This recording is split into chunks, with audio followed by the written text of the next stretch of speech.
Fake news is a buzzword on the internet today. Everyone just fed up seeing fake news over the internet. Some people invent fake news and some people spread those fake news over the internet. Today, I'm going to see Mike to ask him about how to prevent fake news over the internet. Mike. You know, the content of news items, if it comes from a source such as the BBC or Guardian, then if I got it off, Twitter, because let's face it, anybody can post on Twitter. There's no guarantees that what they're posting is actually factually correct. Yeah. So I think I would say that one of your best protection, or one of your best protection mechanisms would be, making sure you take your news from reliable sources of information, such as the BBC or the Guardian. I'm not an expert in the US news network, but I think from what you were saying earlier, or the implication was that some of the news that comes from US news networks isn't always 100% reliable. So CNN and is it CNN that Donald Trump has an obsession with? He's always going on about CNN. CNN and the way they spread fake news. Well, I don't know. I don't ever use CNN as a source of information, so it's very hard for me to tell. And even if I did, I think I would potentially struggle. I'd find it hard to say, with any high level of certainty that this piece of information is accurate. But in the case of sources like the BBC and Guardian, which I've grown up with, since I was a child, the web-based means of distributing is clearly not something that existed when I was a child, but the institutions behind them are recognised institutions with a, generally speaking, solid reputation for reliable news. So, I think in a roundabout way, what I'm saying is one way to protect yourself is to ensure that you at least consult trusted sources. That doesn't mean to say that all the news that comes from off Twitter accounts is to be ignored or treated with extreme skepticism, but I think if you really are concerned with fake news, then one of the things perhaps you should do is to try and verify stories from alternative sources. So if you see a news item breaking out on Twitter, and you think, hang on a second, this sounds suspect, then are there alternative sources of news that are reporting something similar? So if there are people saying these things on Twitter, but there are also news items coming from reputable sources like the BBC and the Guardian who are saying exactly the same thing, then I'd be much more inclined to take it seriously. But I guess the problem with that then is that our busy lives, we don't have time. We don't have time to verify stories from alternative sources. So we do tend to rely on quick fixes. from Twitter, I use Twitter, I use Facebook, just like everybody else. And I certainly, in my everyday, certainly during the working week, I don't have time. I think, oh my God, I must check this out. But if it's really that important, if you're going to make potentially life-changing, life-threatening decisions on the basis of news items that you first saw on Twitter, then perhaps you should think twice before doing anything and try to verify the stories by going to places like the BBC. This all, of course, assumes that the BBC is a reliable source of information.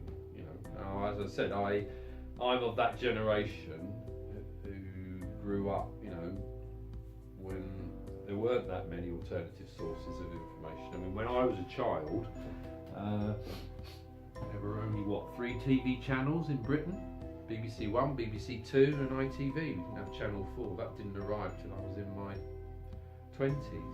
So there weren't that many places to go to. So you had to rely to an extent on the BBC and the newspapers. And so I guess I've grown up in an environment where we didn't really question those sources. We took it as read, that if they said it, it was true. Now maybe that's not an entirely healthy attitude. Maybe I need to rethink. Maybe I should start treating news items that I see on the BBC with a bit more scepticism. Who's to say that it's the blogger or the tweeter who's got it wrong and the BBC's got it right, and not the other way round? I mean, I guess the only thing you can say in response to that is that the BBC does have a track record. It does, it is an organisation, a large part of which is dedicated to communicating news. I'm sure they do get stories wrong, and you'll often see them issuing apologies where they've got their facts wrong, but those are exceptions rather than the rule.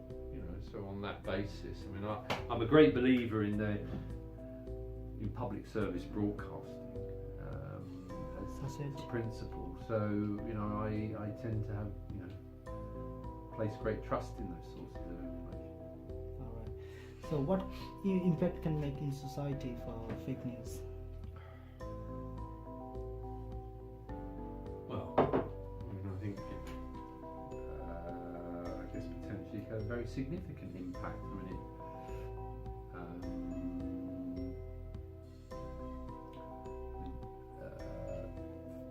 If you think, if all these stories about Russian sort of interference in elections is true, then presumably there's an argument to say that that fake news can have a significant impact. It can have the power to alter the outcome of supposedly democratic processes. We had a referendum in this country 2 years ago. Now I'm beginning to wonder whether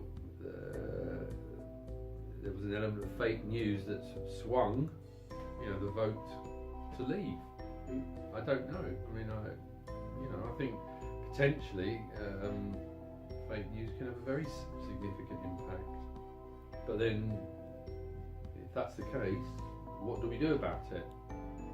Do we shut down all these alternative sources of news? I don't think many people would seriously, suggest do that.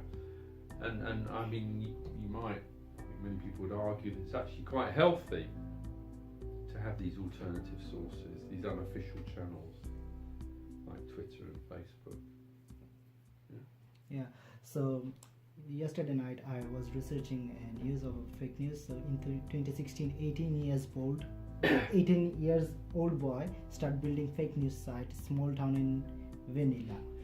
He used fake name. His name is Paparis. He used his fake name. He wrote so many articles about US election. Most of them are salacious. Most of them are shared on Facebook. Right. Within 4 months, he makes $16,000 from internet.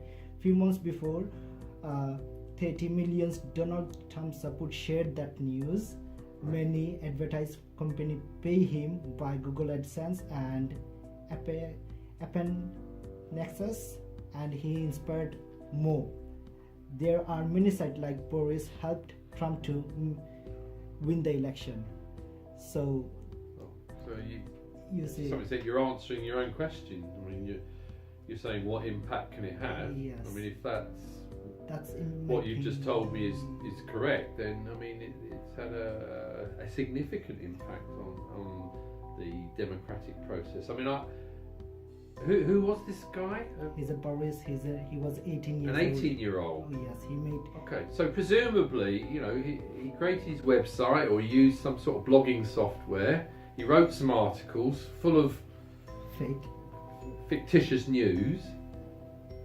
Now, presumably, this would not have had an impact if other people hadn't read these articles and treated them seriously, or maybe, I don't know, maybe they knew it was fake news, but it was useful for their purposes. Maybe they wanted some fake news in order to subvert the election process. That's make huge change, US. Yeah. And I mean, there's a difference between